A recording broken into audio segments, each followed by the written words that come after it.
Yes, my people, as the halt, you don't happen. No, this is a video of the Labour Party presidential candidate Peter Obi, where he put out for chest. Tinubu say yes, he built school for Anambra State. Which one Tinubu build? Man, on top of too much, I say watch this video. Please make sure you share this video. Drop your thoughts in the comment section. Let's watch. I wish any of you from Anambra State. I actually built a lot of, they said, building schools. Let us fact check Peter Obi, because nobody is above fact checking. Who built more schools as governor in the history of Nigeria? Is it Peter Obi or is it Tinubu?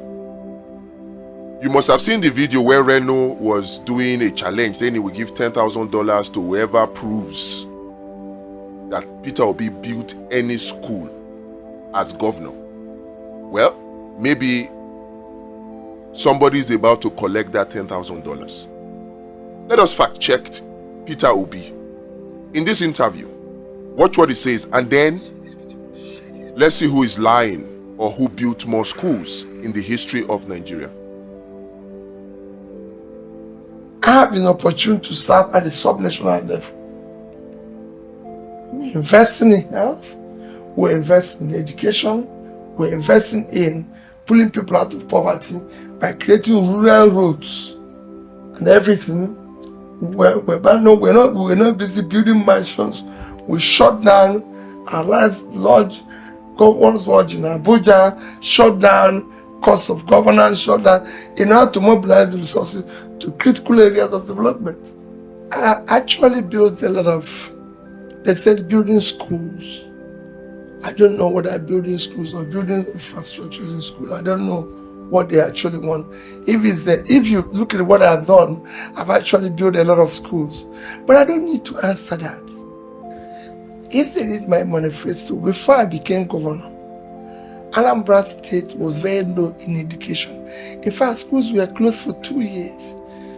People did not go to school. We were low in rating.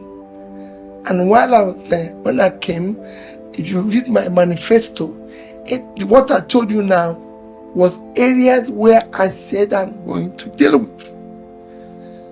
And we moved from 20-something in number to number 1. Go and get, even today, go and get even cut-off point. Anambra is the highest. But number 1 to today. I wish any of you from Anambra State, I wish you are. So you call your turn and I'll tell you what I did in your turn in education. All the schools, we have about 500 secondary schools. Let me start with secondary schools. All the 500 secondary schools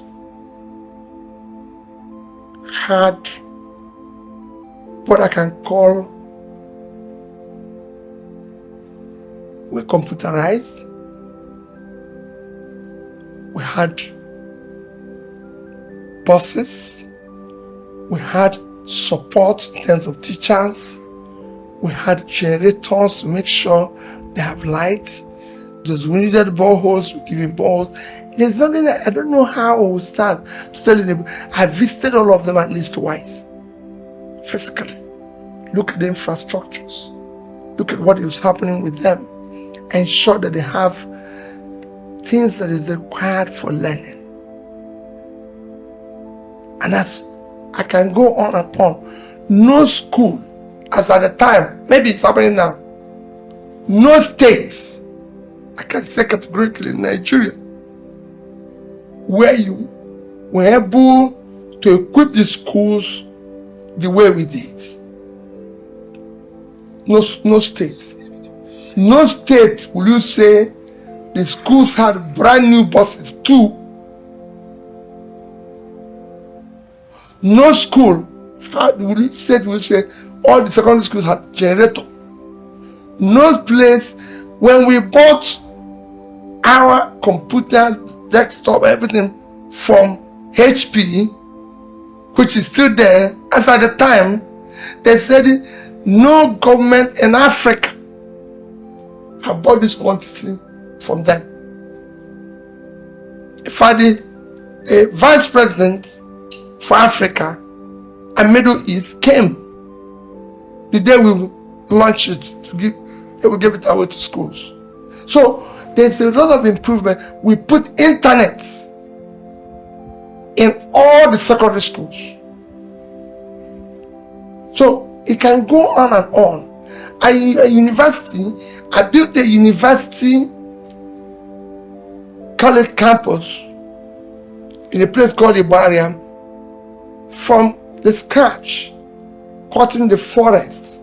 I built a teaching hospital from the fastest teaching hospital ever built in Nigeria was built under my tenure in 2 years from the scratch. It's today in Oka. You can go there. These are things you can see. They're physical. They're not promised and everything. When I started, we didn't have a state library. I built one. It's there in Oka. You can go and see it. And I can go on and on in areas where in health was the same thing. We didn't have one single school of nursing, midwifery, or school of health technology that was accredited. Today, we have over a dozen.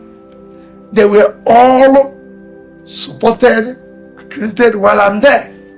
So you can go and, these are things that are, I'm telling you the things that are verifiable. You can go and see it. So when somebody comes and says, oh, you didn't build a secondary school. Why do you have to build a secondary school when there's secondary school all over the place that we are in bad shape and depleted, and I go and build a new one? That is the problem of Africa. That is the problem because there's corruption. Because people want to start their own. If you want, there's so many existing ones. Anambra is not a place where you go and say, oh, there's no secondary school. There are secondary schools all over the place. But they were in bad shape. Their structures, everything has collapsed. Things were not working. There's nothing. So I needed to rebuild them. And I rebuilt them. And if you go there, you see buildings that were all built. If you collect them together, I would have killed about hundreds of secondary schools. But I didn't need to. It's a state I know every community. I visited every community. I didn't say I visited every. I visited every single community in Anambra State as governor at least twice while I was there.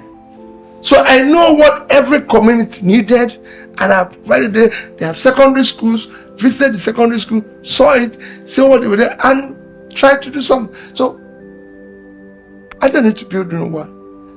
And even at that, there's some new ones that were set up while I was there, and I supported it, and I can show, and I can say, we did this in education.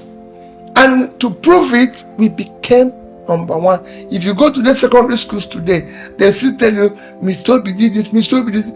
And since I left over 10 years ago, it is still the same generator that I gave them that they have. It's still the same vehicle that I gave them. It's still the same. So, what else will I do?